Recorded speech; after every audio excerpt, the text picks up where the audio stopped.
வணக்கம் நண்பா. இன்னைக்கு நாம பார்க்க போற மூவி ரிவ்யூ லீடர். அரசியல் களம், அதிகார போட்டி, அப்புறம் ஒரு சாமானியன் எப்படி தலைவனா மாறுறான். இதுதான் இந்த படத்தோட கரு. ஒரு மாசான பொலிட்டிக்கல் த்ரில்லரா இந்த படம் வந்திருக்கு. படம் எப்படி இருக்கு? ஸ்கிரீன் பிளே நல்லா இருக்கா? வாங்க முழுசா பார்ப்போம். ஊர்ல நடக்கிற அநியாயங்களை தட்டி கேட்க ஒரு இளைஞன் களத்துல இறங்குறான்.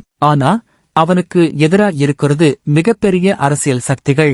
அந்த அதிகார வர்க்கத்தை எதிர்த்து அவன் எப்படி மக்களோட லீடர் ஆகுறான் அப்படிங்கிறதுதான் படத்தோட விறுவிறுப்பான கதை. இதுல இருக்கிற அரசியல் சதுரங்க ஆட்டமும் அடுத்தடுத்து வர்ற ட்விஸ்ட்களும் தான் படத்தோட ஹைலைட். இந்த படத்தோட பாசிட்டிவ்ஸ், வசனங்கள். படத்தோட மிகப்பெரிய பலமே இதோட கூர்மையான அரசியல் வசனங்கள் தான். தியேட்டர்ல ஒவ்வொரு வசனத்துக்கும் பயங்கரமான ரெஸ்பான்ஸ் கிடைக்குது.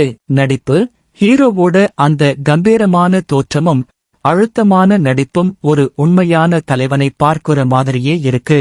வில்லன் கேரக்டரும் ரொம்ப ஸ்ட்ராங்கா வடிவமைச்சிருக்காங்க. திரைக்கதை முதல் பாதியில விறுவிறுப்பா ஆரம்பிச்சு இரண்டாம் பாதியில வர்ற அந்த அரசியல் மோதல்கள் படத்துக்கு பெரிய பலம். இந்த படத்தோட மைனஸ், காதல் காட்சிகள். மெயின் கதையோட வேகம் நல்லா இருந்தாலும் இடையில வர்ற சில காதல் காட்சிகள் மற்றும் பாடல்கள் கதையோட வேகத்தை கொஞ்சம் குறைக்குது. பழைய பாணி. சில இடங்கள்ல ஏற்கனவே நாம பார்த்த சில அரசியல் படங்களோட சாயல் தெரியுது. இன்னும் கொஞ்சம் புதுமையா முயற்சி பண்ணிருக்கலாம்.